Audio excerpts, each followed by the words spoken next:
concernant le tribalisme, le départ de Paul Biya commence à être une véritable nécessité pédagogique. C'est-à-dire que quand les gars disent, oui, les Américains vont prendre le pouvoir, mais tu vois, les gars, ils y croient, hein, c'est-à-dire ils y mettent la foi, et ils se disent, et puis quelqu'un me dit un jour, mais tu te rends compte comme les Américains, les terrains là, mais s'ils prennent le pouvoir, ils vont nous arracher tous nos terrains. Donc, vous voyez, les gars, ils s'y mettent même de la sincérité, ils pensent que c'est vrai, hein, c'est vrai. Et donc, du coup, il faut vraiment reprogrammer le mindset des Camerounais pour dire que les gars, écoutez, ce pays a plus de 200 ethnies. Et il faut être prêt à ce que n'importe gars, de n'importe quelle ethnie soit président de la République. Et s'il est président de la République, si quelqu'un est président de la République, on ne va arracher le bien de personne. Ce pays a été dirigé par un gars qu'on appelle Aïdjo. Lui, il était nordiste, il était même musulman. Il a dirigé dans ce même Yaoundé. Et rien ne s'est passé. Et tout le monde est d'accord aujourd'hui que c'est un monsieur qui est Fambeti, qui est pire. C'est-à-dire tout le monde est d'accord là-dessus. Avec ok. Il est pire que quelqu'un qui était musulman et nordiste. Ça, il n'y a pas match. Qu'on l'aime ou pas, il a son mauvais bilan. Il a son mauvais bilan dans la lutte contre les nationalistes avec l'armée française. Et ça existe. Mais au temps d'Aïdjo, il y avait même pas le tribalisme. Moi, je te dis, j'avais des camarades de classe qui étaient américains. Et puis, rien ne se passait. C'est quand Paul Biya est arrivé avec le tribalisme que je me suis dit, ah, ok. J'avais un camarade de classe qui s'appelait Comnan Cécile. Ah, donc Comnan, c'était un homme américain. Et puis, il y avait un autre qui s'appelait, ah, ok. Mais c'était des gens ordinaires qui menaient une vie ordinaire. Et ça, les Camerounais doivent se rappeler que c'est comme ça. Il n'y avait pas le tribalisme et puis rien de ce qu'on a arraché le terrain de personne. D'accord. Donc, et l'autre aspect, écoutez, autant d'Aïdjo, c'était comme ça. Et puis, les gens ne suivent pas Kamto parce qu'il est américain. Baham, le chef Baham a fait campagne contre Kamto. Kamto n'a pas eu 100% dans tout l'Ouest, sous prétexte qu'il est américain, et qui n'a pas eu 100% comme Paul Biya a eu dans tout le Sud. Est-ce qu'on doit conclure que les boules sont babiliqués et sont tous des tribalistes hors pair avec des scores de 100% partout? Moi, je ne vais pas les accuser activement. Je vais dire, ok, c'est la fraude. C'est la fraude électorale. Mais on a vu les scores, par contre, à l'Ouest. À l'Ouest, les gars, tout le monde a eu sa part, y compris Paul Biya, qui a gagné à certains endroits. Donc, on ne va arracher. Et je vais vous dire que les gars suivent le programme politique chez Kamto. Avant Kamto, il y a eu des Américains. Il y a tout le monde. Il y a Victorin Hameni Biele avec l'UFDC. Il y a eu des gars comme Jean-Michel Tekam qui était un homme politique, vraiment un vrai homme politique. Il y a eu même le gars dont tout le monde s'est moqué, qu'on appelait c'est Jean Djenga. Il est américain. Il y a eu des gars comme le Basile Kamdoum qui est parti du SDF, qui a créé un truc, je me souviens, ça s'appelait quelque chose comme Social Democratic Movement. Ouais. C'était un informaticien qui était docteur en informatique. Il est parti seul. Les Américains ne l'ont pas suivi. On a fait un travail systématique pour des questions de violation de la liberté de la presse que les gars ne font pas aujourd'hui. Parce que, vous voyez, le cas de Mimefo et beaucoup de cas comme ça, c'est des gars qui... Mais on va bousculer le syndicat pour avoir la moindre réaction. Et regardez comment ces textes et ces communiqués du syndicat sont écrits. Mais c'est écrit comme si c'est des canards qui ont écrit ça. C'est du français, c'est médiocre. En tout cas, pour beaucoup des textes qu'ils font, des déclarations et tout, c'est la médiocrité. Donc, il y a un travail extrêmement qualitatif et systématique qui doit être fait. Nous, là, on faisait un travail sur l'étendue du territoire national.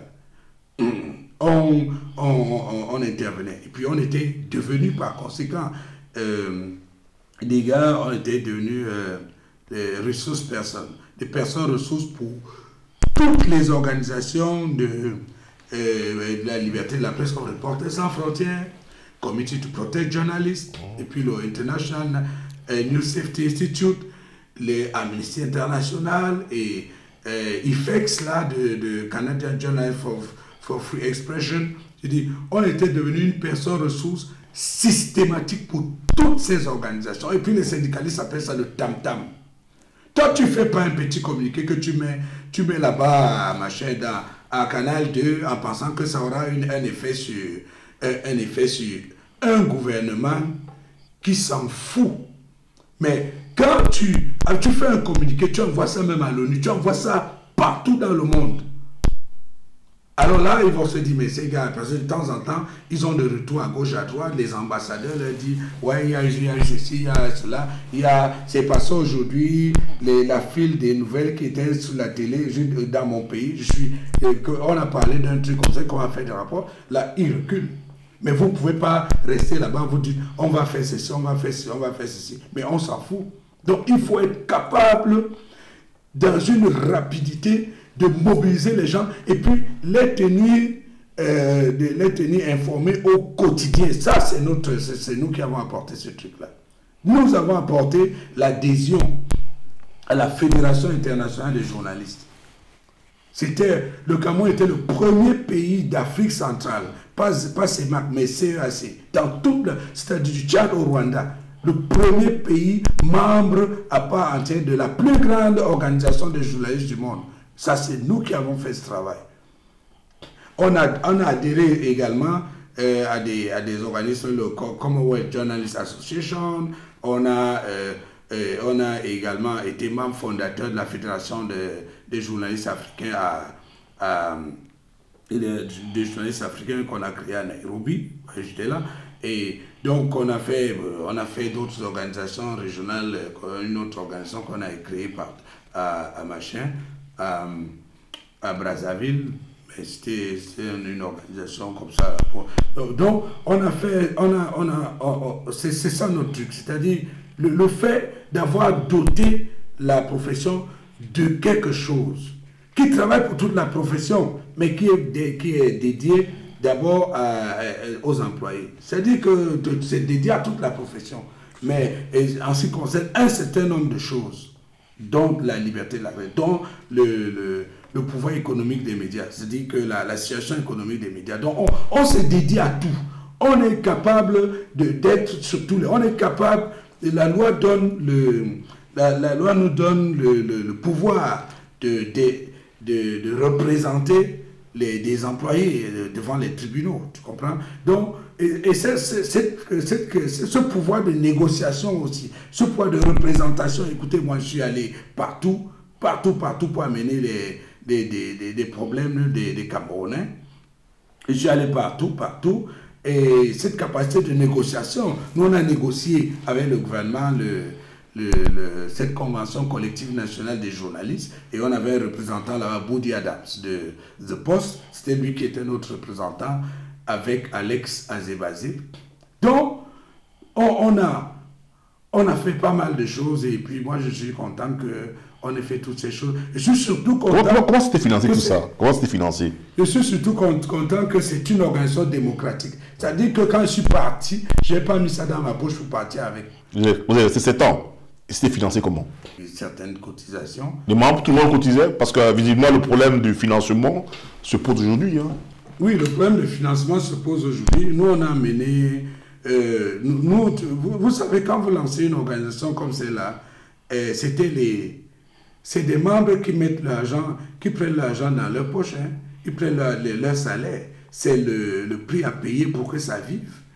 Parce que quand vous partez dire aux gens, on crée le syndicat national des journalistes, les mêmes journalistes qui écrivent, qui parlent beaucoup là, tu leur dis, on veut créer un syndicat national des journalistes, ils te disent, ouais, toi tu ne vois pas que syndicat c'est trop fort. On ne peut même pas appeler ça association des journalistes. Non, syndicat, je dis, non, moi j'ai peur. Parce que quand c'est syndicat, c'est comme si on veut bagarrer. Et puis, donc, l'une des choses dont je suis fier, c'est que je suis parti du syndicat et le syndicat existe. Et le syndicat existe sans moi. Et si la pire des choses que tu vas faire maintenant au syndicat, mais je dis que, ok, ils ont des choses à faire. Tu vois, ils font un peu. Ils font un peu, mais ils ont beaucoup de choses à faire. Et il faut que le syndicat reste une force. Pas un truc pour aller manger les canapés chez le ministre ou bien pour aller quand on t'invite et puis on dit voici les gens du syndicat là. Non, non, non. C'est-à-dire ça doit être une force qui n'est pas là pour flatter le gouvernement. Sinon, c'est ça ou rien. C'est ça où vous disparaissez. Ça doit être une force qui est permanente. C'est-à-dire chaque jour. Vous avez l'impression que ce n'est pas le cas aujourd'hui? Non, ce n'est pas le cas aujourd'hui. Je trouve que ce n'est pas le cas du tout. Ce n'est pas le cas. Je trouve que c'est timide. C'est extrêmement timide. Regardez l'affaire BM-Ton. Il y a eu, je crois, 5 journalistes anglophones là-bas à Kondengi qu'on a arrêtés. Ils sont restés là-bas longtemps. Et tu sais où j'ai découvert ça? J'ai découvert ça dans un communiqué de Committee to Protect Journalists, une organisation new-yorkaise. Et il y a un syndicat au Cameroun. À notre temps, c'est nous qui étions les informateurs de tous ces gens-là. Ils nous rappelaient.